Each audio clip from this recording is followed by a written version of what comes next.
Hi friends, welcome back to my family kitchen vlogs. Sorry అండి మీ అందరికీ, మన ఛానల్లో వీడియోస్ అయితే కొద్దిగా లేట్ అవుతున్నాయి. అయినా ఏం పర్వాలేదండి, మంచి మంచి రెసిపీతో మీ ముందుకు వచ్చేస్తా. ఈరోజైతే మనం పోహా చేసుకుందామా? Let's start. ముందుగా అటుకుల్ని 10 నిమిషాలు వాటర్లో నానబెట్టుకొని తీసుకోవాలి. ఆ తర్వాత ఆనియన్స్ను సన్నగా కట్ చేసుకొని రెడీగా పెట్టుకోండి. ఇప్పుడు 2 టేబుల్ స్పూన్ ఆయిల్ హీట్ చేసుకొని ఆవాలు, జీలకర్ర, శనగపప్పు వేసి ఎర్రగా వేపుకోవాలి.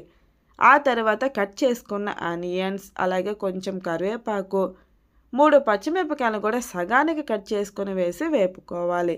ఇప్పుడు ఇందులోకి కొంచెం పసుపు వేసి కలుపుకున్న తర్వాత అటుకులను వేసి ఒకసారి బాగా కలిపేసుకోవాలి. ట్రస్ట్ మీ అండి, టేస్ట్ అయితే చాలా బాగుంటుంది. సింపుల్ రెసిపీ, అలాగే కడుపు నిండుగా తిన్నట్టు ఉంటుందండి. ఇలా మొత్తం ఒకసారి బాగా కలుపుకున్న తర్వాత రుచికి సరిపడా సాల్ట్ వేసుకోవాలి. ఆ తర్వాత కొబ్బరి, ఎండుమిరపకాయలు, అలాగే తెల్లగడ్డ, శనగపప్పు వేసి గ్రైండ్ చేసుకున్న పొడిని వేసి కలిపేయాలి. ఈ పొడి వేయడం వలన పోహా అనేది చాలా బాగుంటుందండి. ఇందులోకి మిరపకాయ బజ్జీ కాంబినేషన్ అయితే చాలా టేస్టీగా ఉంటుంది.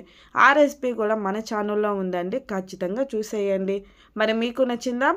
మీకు కూడా నచ్చినట్లయితే సబ్స్క్రైబ్ చేసి, అలాగే మీ ఫ్రెండ్స్కి కూడా షేర్ చేసి లైక్ చేయండి. ఇలాంటి మరిన్ని రెసిపీస్ కోసం మా ఛానల్ని సబ్స్క్రైబ్ చేసుకొని మీకేం రెసిపీస్ కావాలో కామెంట్ చేస్తారా? Thanks for watching.